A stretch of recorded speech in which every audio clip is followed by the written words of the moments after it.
Après Charlemagne, la jeune cité de Liège, à peine sortie de terre, connut des calamités si terribles que son histoire faillit s'arrêter là. Plusieurs malheurs, en effet, vinrent frapper la région. En mai 858, les chroniqueurs font état d'une épouvantable inondation due à un débordement soudain de la Légia, sans doute en raison de pluies incessantes qu'il avait gonflées et transformées en cataractes hurlantes. Des torrents de boue, arrachant arbres et cabanes, avaient englouti une grande quantité de bétail et d'habitants. La cité sembla totalement détruite. Il faut dire qu'à l'époque et dans la région, il n'existait pas encore beaucoup de constructions en pierre. Les cabanes étaient faites d'argile et de branchages. Autant dire qu'il fallait souvent les réparer après un violent orage. 20 ans après la catastrophe, les églises avaient été réparées, les maisons rebâties, quand l'an 851 surgirent les Normands. Les Normands de Normandie? C'est l'autre nom des Vikings. Oh là là là, ça a dû barder. Hein. Oh, le cinéma exagère la férocité des Vikings, mais ce n'étaient pas non plus des enfants de cœur. Les Liégeois, j'imagine, ont certainement déguerpi en bon ordre. Non, pas du tout. Liège est alors dirigé par un évêque à poigne, qui tient plus du soldat que du prélat, Radgar, lequel, avec ses gens, remonte jusqu'au Rhin, rencontre ses adversaires, les affronte et tue même un chef de sa propre main. Édifiés par cette première attaque, les Liégeois élèvent sur les hauteurs de Publémont un donjon de bois dont on n'a trouvé nulle trace et dont les chroniques ne parlent pas, mais que de nombreux historiens tiennent pour plus que vraisemblable. Ce Hardgar, qui accueille dans la ville tous les réfugiés fuyant les Normands, est aussi celui qui, le premier, se construisit un palais à partir de sa demeure. Palais qui aurait eu une tour de 45 mètres de haut, s'il vous plaît. Chose remarquée par un poète de l'époque, les fenêtres, au lieu d'être fermées par des pots, avaient des vitres.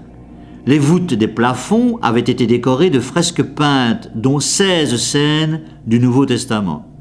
On suppose que ce palais se trouvait sur la croupe du Publémont, non loin de l'endroit où se trouvait l'église Saint-Pierre. On n'en a hélas trouvé aucune trace. Mais la construction du palais fut peut-être surprise ou arrêtée par la fureur de la Légia.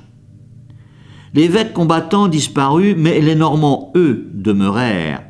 En 881, ils surgirent en troupes compactes et incendièrent la ville, à peine remise de son inondation.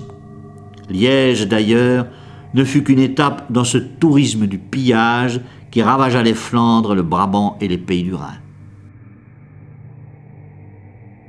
Mais pourquoi cet acharnement? L'or, Les sous? l'or des ornements des églises, le bétail et richesse suprême, les prisonniers, qui font de très bons esclaves. Moi, plutôt que de me laisser prendre, je me serais battue jusqu'à la mort. Jusqu'à la mort alors, car les Vikings adoraient mettre à mort les chrétiens qu'ils détestaient.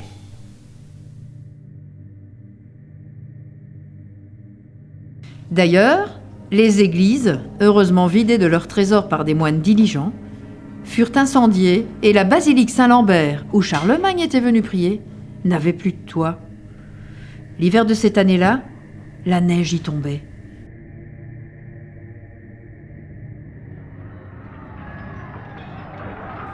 Une autre invasion se produisit en 884, une quatrième en 891, à la suite de quoi les Brutes furent enfin arrêtées et massacrées à Louvain, sur la Digne, où elles avaient un camp retranché. Détruite plusieurs fois, la cité fut rebâtie et, par chance, échappa aux envahisseurs hongrois.